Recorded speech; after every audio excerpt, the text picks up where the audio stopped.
سڵاوتان لێبێ و ئەم کاتتان باش بەڕێزان لەگەڵتانین لە پانۆرامای ئەم شەو بۆ قسەکردن و گفتوگۆکردن سەبارەت بە بابەتێکی دیکە. وەک دەزانن کە ئێستا بابەتێکی دارای گرنگ جێگەی قسە و باس و گفتوگۆیەکە ئەنجومەنی وەزیرانی عێراق خشتەی دارایی ساڵی 2024 ڕادستی ئەنجومەنی نوێنەرانی عێراق کرد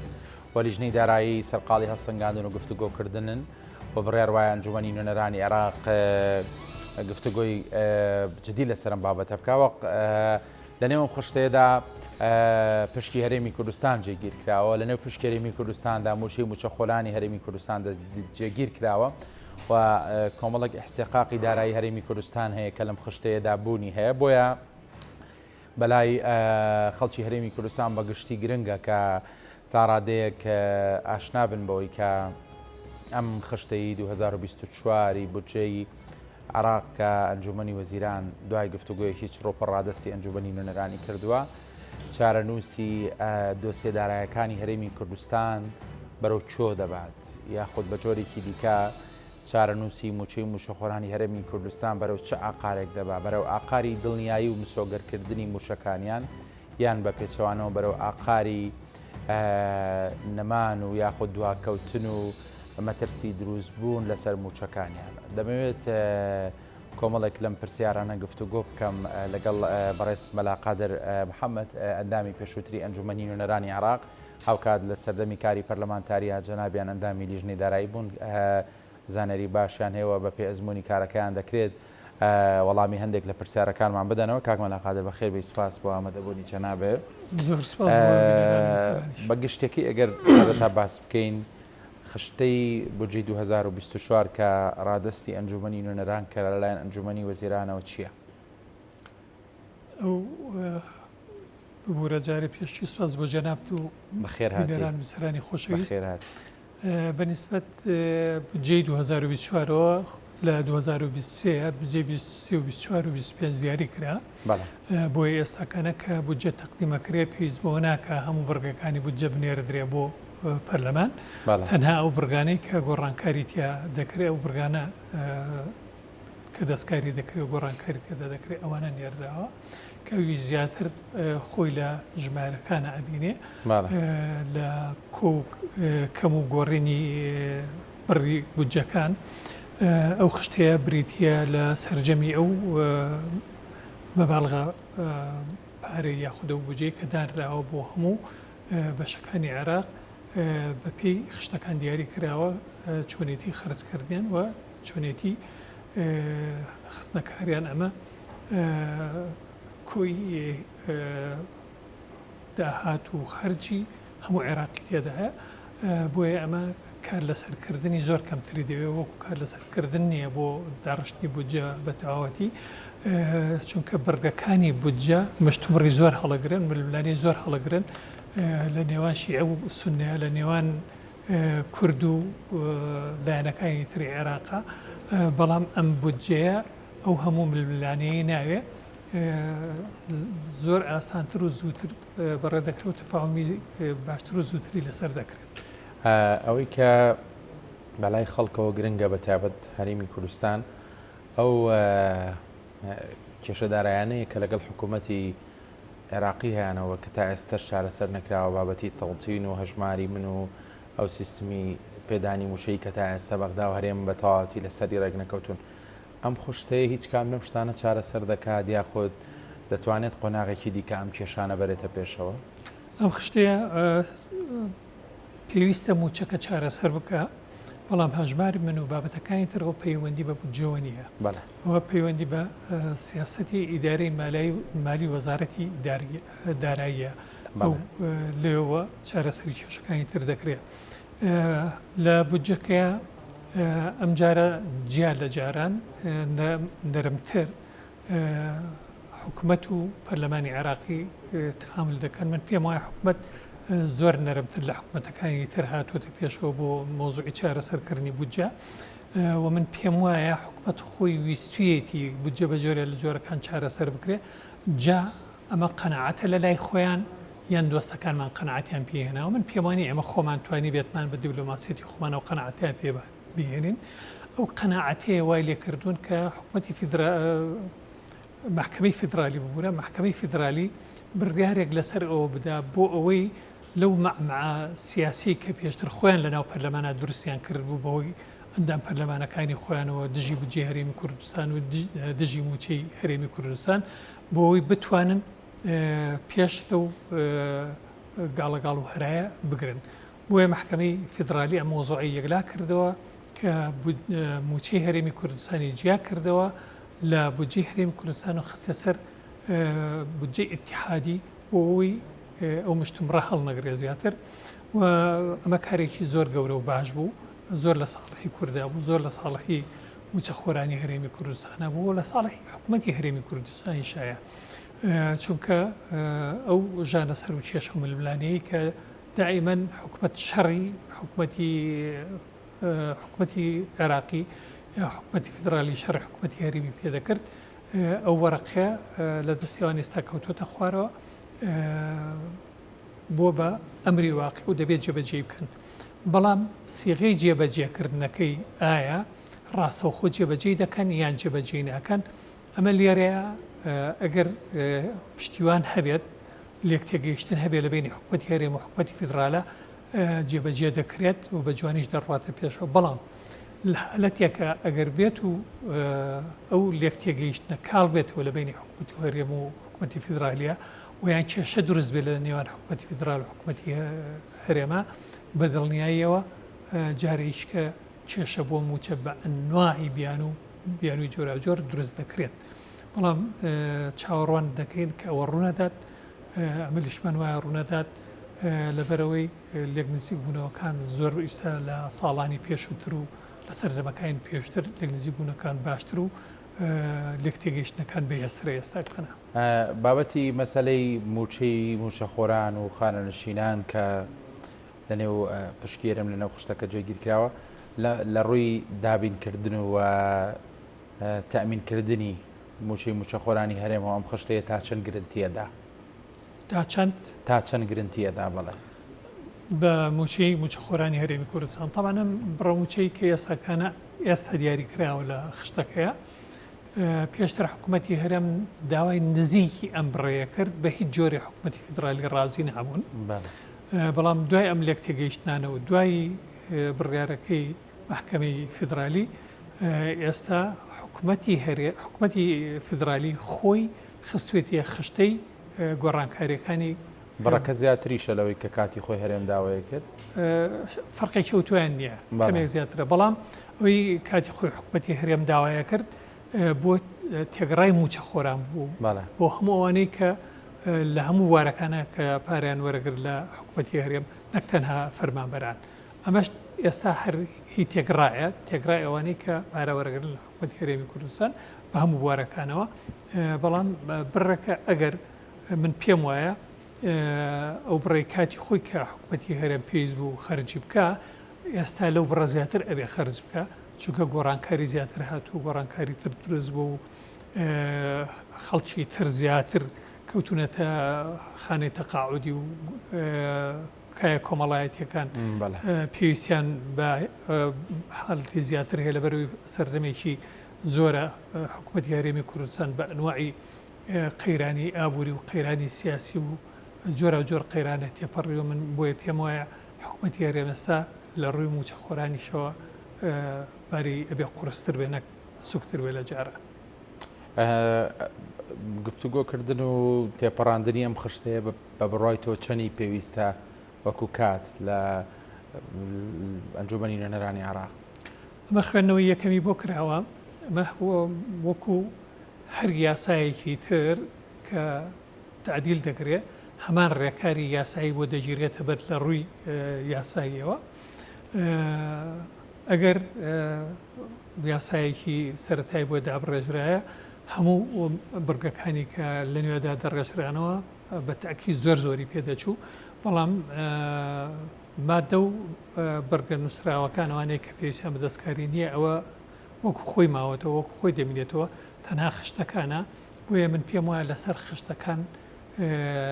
مشتومڕ زۆر کەمە بێ، مشتومڕ بۆ حەددە نابێ، زۆر بە ئەگەر لێک تێگەیشتن و تەفاهم هەبێ لە ماوەیەکی زۆر کەمدا دەتوانن تێ بپەڕێن و مدە قانونیەکەی تەواوەکە و لە فتری قانونی خۆیان داتە دەستەوە. پێشبینی ئەوە دەکەی کە ڕێککەوتنی پێشوەختی بۆ کرابێت لە دەرەوەی پەرلەمان بۆی زوو تێپەڕێ؟ بە شێوەیەکی تێگڕا پێم وانە بە تێگڕا ئەوە کرابێ، بەڵام خوێندنەوەکان وایە تێڕوانینەکان وایە کە جۆرێک لە تێگەیشتنی باش هەبێ لە نێوان حکوومەتی هەرێم و حکوومەتی فیدراالە. بۆ نمونە تەنانەت محەممەد شیع سوودانی لە مەسلەی کری دەرهێنان و خەرجی نەوتیشە مڕوونەتی نواندووە، داوای ئەوە پێشتر ئەوان ئامادە نەبوون لە $8 زیاتر بدەن وەکو خەرجی دەرهێنانی نەوتی عێراقیە، بەڵام ئێستا محەممەد شیع سوودانی هاتووەتە سەرەوەی $20 بدا $22 بدا. من پێم وایە ئەمە دوای ڕێککەوتنێکی تۆکمە ئەم تەسریحە هاتووە، ئەژینە ئەم تەسریحە لە خۆیەوە نهاتووە. ئەوەی کە لای خەڵک گرنگە کە ئەم جۆرە ڕێککەوتنانە یاخۆت ئەم گەرنتیانی کە کراوە بۆ موچەی موچەخۆرانی هەرێمی کوردستان بۆ ماوەیەکی درێژخایەن بەردەوام بێیانی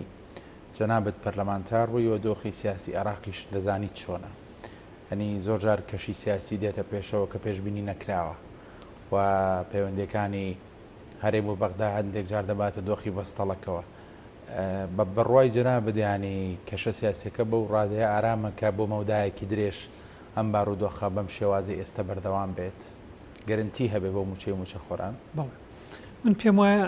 قۆناغی ئێستاکانە لە زۆربەی قۆناغەکانی تر لە عێراقا بە تێکڕا بە هەرێمی کوردستانیشەوە ئارامترە لە زۆربەی زۆری کاتەکانی تر. بۆیە گونجاو لەبارە بۆ لێک تێگەیشتن بۆ هاوکاریکردنی یەکتر، بەڵام دەمێنێتەوە سەرەوەی تا چەند حکوومەتی هەرێمی کوردستان وەڵامی داخوازەکانی حکوومەتی فیدراالیە داتەوە لە ڕووی پابەندبوونە داراییەکانی کە پێویستە لەسەری کە ئەوەی دەستور فەرزی کردووە لەسەر حکوومەتی هەرێم بەرامبەر بە حکوومەتی فیدراالی، و دەمێنێتە سەر بابەتێکی تریش یەکماڵی و یەکدەنجی ناوخۆی کورد. من پێم وایە یەکڕێزی و یەکدەنجی ناوماڵی کورد لە هەموو شتەکان کاریگەرترە، لە هەمووشی بەرهەمدارترە، نەکەرەوانی کە لە حکوومەتن بە گروپە معارەزەکانیشەوە پێویستە هەمویان لە ئاستی ئەم بابەتانەیە یەکدەنگ و یەکڕەنگ بن. من پێم وایە کاری ئەوان لە بەغا ململانەی سیاسی نیە لەگەڵ یەکترا، ململانەیە لەگەڵ حکوومەتی فیدراالیە، ململانەیە لەسەر داخوازیەکانی کورد و بەدیهێنانی داخوازیەکانی کورد بە تێگڕا لە بەغا وە چەسپاندنی بەندەکانی دەستور ئەو بەندانەی کە لە بەرژەوەندی کوردان و کاڵکردنەوەی ئەو بەندانەی کە لە بەرژەوەندی کوردانین. بۆیە من پێم وایە هەر جۆرە لێکترازانێک بە زەرەر بۆ بەرژەوەندی کورد تەواو دەبێ،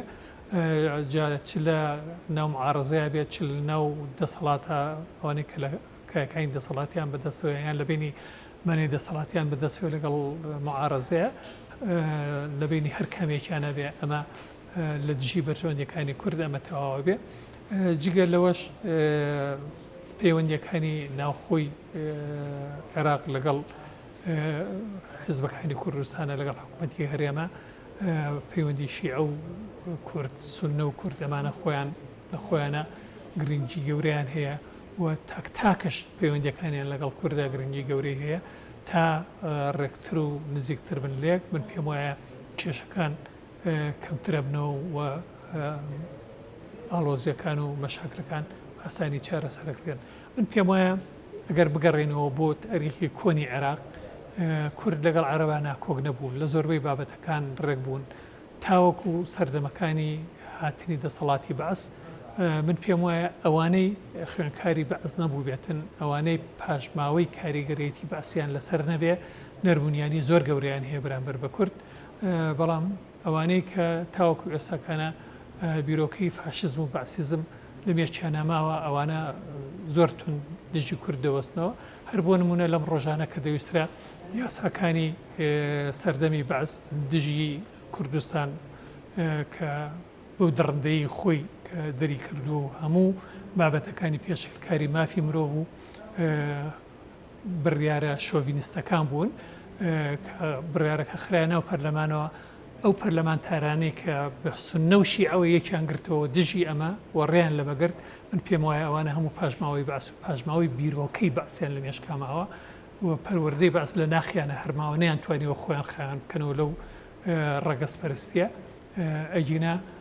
پێش کوردەکان ئەگەر عەرەبەکانی سەردەمی کۆن بوایەتن پێش کوردەکان ئەوان ئەویان ڕەفزە کردەوە بەڵام ئەمانە لەبەرەوەی پەروەردەیەکی تەندروست نییە نە لە بەرژەوەندی کوردایە ئەو جۆرە پەروەردانە نە لە بەرژەوەندی عەرەبایە ونە لە بەرژەوەندی حکوومەتی عێراقیانە لە بەرژەوەندی حکوومەتی هەرێمی کوردستانە من پێم وایە ئەو جۆرە بیرکردنەوەانە جۆر بیرکردنەوەیەکە تەنها لە دژی یەکێتی و تەبایی و یەکڕیزی گەل و نیشتیمان وونەتەوە تا بکرێ ئەو بیرۆکانە لا بدرێن من پێم وایە زیاتر وەقڕی و ئارامی باڵەگرێ بەسەر هەرێمیش و بەسەر عێراقش و بەسەر پەرلەمانیش و بەسەر هەموو کایەکانی تری دەوڵەتیشە. کاک مەلاقادەرانی ئەو بارودۆخانەی کە لە ماوەکانی ڕابردوو بەسەر هەرێمی کوردستان داهاتن بە تایبەت دوایەوەی کە بە پێی یاسا فرۆشتنی نەوت لە هەرێمی کوردستان قەدەغە کراوە ئەو گیر و گرفتە سیاسیانی کە ئێستا بەرەوتی هەرێمی کوردستانی گرتووە لە ڕووی داراییەوە حکوومەت هەرێمی کوردستان تا ڕادێکی زۆر لاواز کرا کە دەکرم لاواز کرا مەبەستم لەوەیە کە لەلایەن حکوومەتی عێراقیەوە گۆشەگیر کرا لە زۆر ڕۆوە و ئێستا دەبینین کە دەسەڵاتەکانی حکوومەتی هەرێمی کوردستان سنووردارن بەشی زۆری دەکرێت بڕێن لە ڕێژەی لە سەدی داهاتە ناوخۆیەکان و نانەوتیەکانی شادستی بەغدا کراون بە بڕۆی جەناب بدانی دوای چارەسەربوونی ئەم دۆخە سیاسیانە و هاتنی کابینەیەکی نوێی حکوومەتی هەرێمی کوردستان و کۆمەڵێک تێگەیشتنی تازە لەگەڵ بەغدا پێ دوایە جارێکی دیکە لە ڕووی داراییەوە حکوومەتی هەرێمی کوردستان ببوژێتەوە؟ بەڵێ من پێم وایە ئەم بابەتانە بەندە بە یەکڕێژی هەرێمی کوردستانەوە کوپلەیەک پلە دوو بە پەیوەندیەکانی هەرێمی کوردستان لەگەڵ حکوومەتی ئیتیحادیە لەگەڵ حکوومەتی فیدرالیە سێ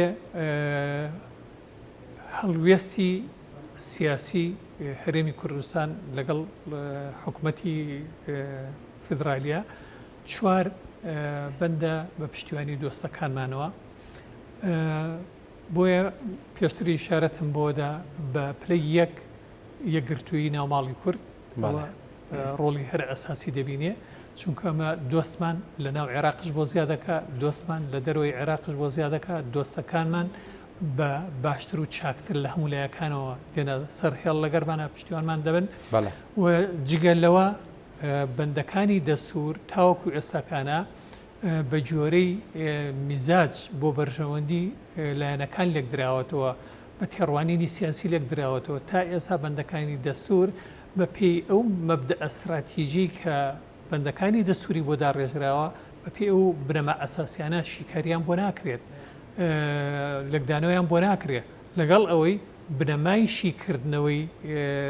بەندە دەسووریەکان دەبێ بگەڕێنەوە بۆ ئەو بنەمایە ئەو بنەمایانە هەمووی لە ڕەشنووسەکانی دەسوورە هەیە هەمووی مەوجودە هەم لە عێراقی هەم لە هەرێمی کوردستان هەیە لای حکوومەتی هەرێم هەیە لای حکوومەتی فیدرالی هەیە لە شوێنە استراتیژیەکان لە هەمیان هەیە لای دەوڵەتە دۆستەکانمان هەیە بەڵام ئەگەر ئێمە یەکگرتوو نەبووین ئەم کۆدەنجە بۆ ئێمە دروست نابێت لە کۆدەنجی لە یەکگرتنی ئێمەیە ئەم کۆدەنجی دۆستەکانمان لە ناو و لە دەرەوە لەگەڵ ئێمەیە کە نزیک دەبنەوە بەرامبەرەکانمان زۆر زەعیف و لاواز دەبن لەو حالەتەیە من پێم وایە زۆر بە ئاسانی ئەوانیش ڕێگەی ڕاستی ئەگرن و دێنە ژێرباری واقعی دەستوری حەقیقی عێراقی و بەندەکانی دەستور بۆ خۆی جێبەجێ دەکرێت لەو حالەتەیە ئەو تەبایە سیاسی نێوماڵی کورد کە باسی دەکەی ئەمە ئەو گرفتەیە کە بەڕاستی ئێمە بەر لەوەی لەگەڵ بەغدا پێوەی بناڵەنین لە هەرێمی کوردستان خۆمان پێوەی گیرۆدەین ئەوەی کە ئێستا لە بەغدا دەیبینی دیانی حەز بەم بەرپرسیارێتیە ئەخلاقیە مێژوویە دەکەیت بەر لەوەی کە لایەنە سیاسەکان ئەگەر چەندێک بۆ چوونی سیاسیان دوور بێ لە یەکەوە بەرژەوەندەکانیان بە دوو ئاڕاسی جیا بێ بەڵام لەو شوێنەی کە پێویستە لەسەر قوتی خەڵک شەڕ بکەن شەڕ دەکەن پێکەوە پێم ناخۆشە ئەو قسەکەم بەڵام هەتاوەکو ئێستاکانە ئەو کۆدەنجیە ئەو یەکڕیزیە نەبووە تاوەکو ئێستاکانە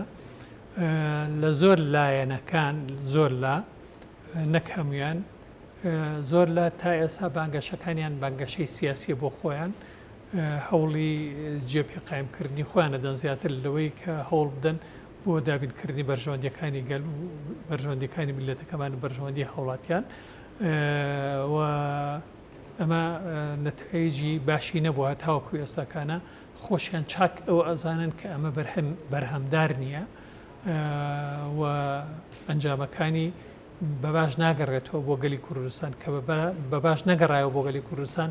بە دڵنیاییەوە بۆ حیزبە سیاسیەکان و بۆ لایەنە سیاسیەکان و دەسەڵاتدارەکانیش بەباش ناگەڕێتەوە وێ من پێم وایە لە بەرژەوەندی خۆیان و گەلەکەمانەیە ئەگەر هەوان بێت و شان بدەن نەختێکی کەم پێ لە بەرژەوەندیەکانی خۆیان بنێن پێ لە بەرژەوەندی حیزبایەتەکان بنێن باوەش بگرنەوە بە میلەتەکەمان و یەکدەنگی ڕێزیەکە دروست دەبێت بەڵام ئەوان ئەو تۆزەکەمە هەتاوەکو ئێستاکانە هەنگاویانەوە بەداخەوە هیوادارین کە ئەمە بێتەکایە و دەستی ڕاستەقینەی برایەتی بخەنە دەستیەکەوە بە دڵنیایی و بەرژەوەندیەکانی ئەوانیش گەورەتر و بەهێزتر دەبێت لە حالەتێ گومان لەوەدا نیەوە ڕاو سەرنجی خەڵکێکی زۆریش کە چاودێری دۆخەکە دەکا ئەوە دەڵێن کە ئێمە لە سەردەمێکدا لە نقطەی هێزدا بووین و بەغدا محتاجی ئێمە بوو و دەکرێت بڵێن ئەو سەردەمانە سەردەمانێک بووی کە جەناب پەرلەمانتار بووی بەڵام دۆخەکە بە جۆرێک سوورا هەرێمی کوردستان گیرۆدی دەستی بەغدا بوو پێ دوایە مێژوو خۆی پێچەوانە بکاتەوە بارودۆخەکان بە جۆرێک بن کە جارێکی تر نقطەی هێز بگەڕێتەوە بۆ هەرێمی کوردستان من پێم وایە دەوەسێتەوە سەر ڕووداوە سیاسیەکان نەخشە سیاسی جیهانیەکان عەقڵی سیاسی کورد ئەگەر کورد لەو ئاستەیە بێ بتوانێ جێی خۆی لە ناو مەعادلە سیاسی جیهانیەکان بکاتەوە من پێم وایە ئەوە نیشانی ئەوە بێ کە عەقڵ کوردەوەنە گەورە بووە کە بتوانێت یەک ڕێزی ناوماڵی کوردیش بەرهەم بێنێ ئەوەش بەرهەم دێنێ دۆستەکانیشمان لە ناو لە دەرەوە بەهێزتر و تۆکمەتر دەبن لەگەڵمانە پشتیوانی زیاترمان دەکەن لەو حالەتەیە ئەوەندەش پێداگری ناکەن لەسەر بەرژەوەندیە زاتیەکانی خۆیان بەرژەوەندی باڵای گەلەکەمان ڕەچاوەکەن هەروەکو جەنابی مام جەلال چۆن هەموو جارێ کە دەگەیشتە نقطە حساسەکان دەگەیشتە ئەوەی لە بینی بەرژەوەندی کورد و بەرژەوەندی یەکێتیە کردە قوربانی بەرژەوەندیەکانی گەلی کورد ئەوسا ئەو بەڕێزانش هەمویان ئەگەر گەیشتن ئەو قۆناغا گەیشتن ئەو ئاسە وایە لێ دێ بەرژەوەندی حیزبایەتی تەسچی حیزبایەتی ئەکەنە بەرژەوەندی قوربانی بەرژەوەندی باڵای گەلەکەمان زۆر باشە هەر سەبارەت بە دۆخەدارایەکان ئەوەی کە بینیمان لەم دو ساڵی ڕابردوودا لە محەممەد شیع سوودانی لە کاتی هاتنە سەرکاری ئەنی کۆمەڵێک سیاسەتی ئابووری توندی پەیڕەو کرد هەر لە ڕووی بەهێزکردنی سەکۆ ئەلکترۆنیەکان و ماماڵە ئەلکترۆنیەکان و هەروەها فشار خستن و چاودێری خستنە سەر بانکەکان و مامەڵە دارایەکانیان بە هەر حاڵ ژمارەکان پێمان دەڵێن کە لە ڕووی ئابووریەوە ژێرخانی ئابووری عێراق ئێستا ژێرخانێکی بەهێزە لە ڕووی یەدێکی درا و زێڕیشەوە بە بڕای تۆ عێراق لە ڕووی داراییەوە بەرەو چۆ هەنگاو دەنێ کە دەڵێم عێراق دارە ئێمەش هەرێمی کوردستان لە چوارچێوی هەرێمێک لە چوارچێوی عێراقی فدرال هەر بارودۆخێکی دارایی لە عێراق کسانە بەوەی کاریگەری لەسەر هەرێمی کوردستانیش دروست دەکات هەنی عێراق لە بەردەم گەشە سەندنێکی ئابووری باشدایە من پێم وایە عێراق لە هیچ سەردەمێکە دۆخی ئابووری ئەو دۆخە خراپە نەبووە کە گەیشت بێتە حالەتی مەترسی لەبەرەوەی عێراق خاوەنی ژێرخانێکی ئابووری زۆر گەورەیە بە هەرێمی کوردستانیشەوە هەر ئەمەشە لە هەموو لایەکەوە چاوبڕاوەتە ئەو ئاشە گەورە ئابووریەی عێراق و هەموو هەوڵەکانیش بۆ ئەو بووە عێراق لە ناو خۆیە ئابووریەکەی ڕێک نەخات بە پەرتەوازی کارە ئابووریەکانی بڕوە و هەوڵی ئەوە دراوە هەموو جومگەکانی دەسەڵات لە عێراقدا گەندەڵ بکرێن و گەندەڵ بن و واش کراوە واشی لێ هاتووە هەر کەسێک بتوانێت تەنها و تەنها گەندەڵیەکان چارەسەر بکە بهێنێتە دۆخێکی ئاساییەوە نەک بن بڕیشی بکە عێراق تەکانێکی گەورەی زۆر ئابووریەدا ومن پێم وایە ئەم هەوڵانەی محەممەد شیع سوودانی کە کردویتەوەی کە جەنابە باس کرد ئەمە هیمەتێکی گەورەی ئەمریکای لەگەڵایە کە دۆستایەتی دەبێت دۆستێکی ڕاستەقینەی عێراق بێ لەبەرەوەی هەوڵی داڕێ لە هەموو کونوکە لەبەرە دزێوەکانی بەهەدەردانی دارایی عێراق بگرێت تەعاملی لەگەڵ زۆر لە ئەو بانکانەی کە بووبوونە سەرچاوەیەک بۆ بەهەدەردانی ئابووری عێراقی ڕێگەی لیانگرت و چەندین جار لەگەڵ محەممەد شیع سوودانیە ئەوان و لەگەڵ